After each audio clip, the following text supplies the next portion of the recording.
Crazy crazy YouTube channel. ఈరోజు నేను ఇంకో అద్భుతమైన వంటకం కాదు సారీ ఏమంటే ఐటెంతో ముందుకు వచ్చాను. లాస్ట్ టైము పచ్చగా ఆర్డర్ పెట్టుకున్నా మాకు సిగ్గు రాలేదు ఇన్స్టామార్ట్ నుంచి.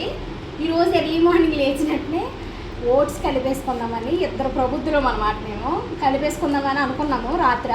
కాకపోతే ఏంటంటే పొద్దున్న లేచి మాకు పాలు బయట తెచ్చుకోవడానికి ఒళ్ళంతా బద్ధకం. హాస్టల్ అన్ని తెస్తాడు అనుకుంటే అన్నీ ఏదో పని మీద బయటకు వెళ్ళాడు. సో ఆర్డర్ చేసుకుందామని స్విగ్గీ ఇన్స్టామార్ట్లో ఎదుగుతుంటే 40 రూపాయలకి ఎవడో ఆర్డర్ తీసుకోవట్లేదు. సరే మా కళ్ళకలా వెతుకుతూ ఉండగా ఫ్రూట్ బౌల్ అని కనిపించింది. మేము ఏదో ఎక్స్పెక్ట్ చేసి ఆర్డర్ పెట్టామన్నమాట.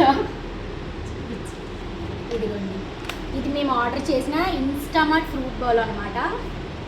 అదేటో మాకే అన్ని ఇలాంటివి జరుగుతాయి.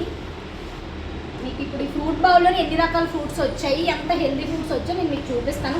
కౌంట్ చేసి మరీ చెప్తాను, చూడండి. ముక్కులోంచి వాటర్ రావడానికి, కంట్లోంచి వాటర్ రావడానికి కారం ఇచ్చాడు. మా దగ్గర దొరకవు కదా, మరి ఇది కొనుక్కున్నాం మా కొళ్ళు.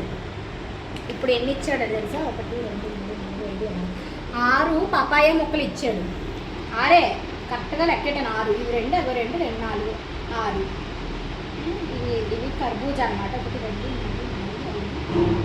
4 ఇవి కూడా 6 ఇచ్చాడు. 6 వీడు లక్కీ నెంబర్ అనుకుంటా. ఒక గ్రేప్స్ వేసాడు కింద. గ్రేప్స్ ఒక 4 వేసాడు. చూడండి, 1 2 3 4 3 అంటే 3. పైనాపిల్ ముక్కలు పెట్టాడు. ఇంకొకటి ఎక్స్ట్రా పెట్టకూడదని నిర్ణయించుకున్నట్లేదు. ప్లేస్ ఇక్కడ ఉన్నా సరే మరి పెట్టాలనుకోలేదేమో, ఇలా పెట్టాడు. 3 పెట్టాడు. సో ఈ ఫ్రూట్ బౌల్ 100 రూపాయలు అన్నమాట. 100 రూపాయలకి ఇంత పెద్ద ఫ్రూట్ బౌల్ వస్తుందని నాకు అల్లో పథకం నా జీవితంలో కూడా అనుకోలేదు నేను. ఈ 100 రూపాయలకి మనం 3 తింటాం బయట ఫ్రూట్స్ అయితే. సో ఇది పెట్టాము, ఒక పాల ప్యాకెట్ పెట్టాము, మొత్తం 180 రూపాయలు మేము అచ్చగా ఇన్స్టా మార్ట్ వాడికి ఇచ్చాము. సో దీన్ని పెట్టి నాకు అర్థమైంది ఏంటంటే బద్ధకం ఉండాలి కానీ తిండి విషయంలో ఉండకూడదని అర్థమైంది. ఏం కావాలంటే వెళ్ళి మనం కొనుక్కొని తెచ్చుకొని తినడం చాలా ఉత్తమం.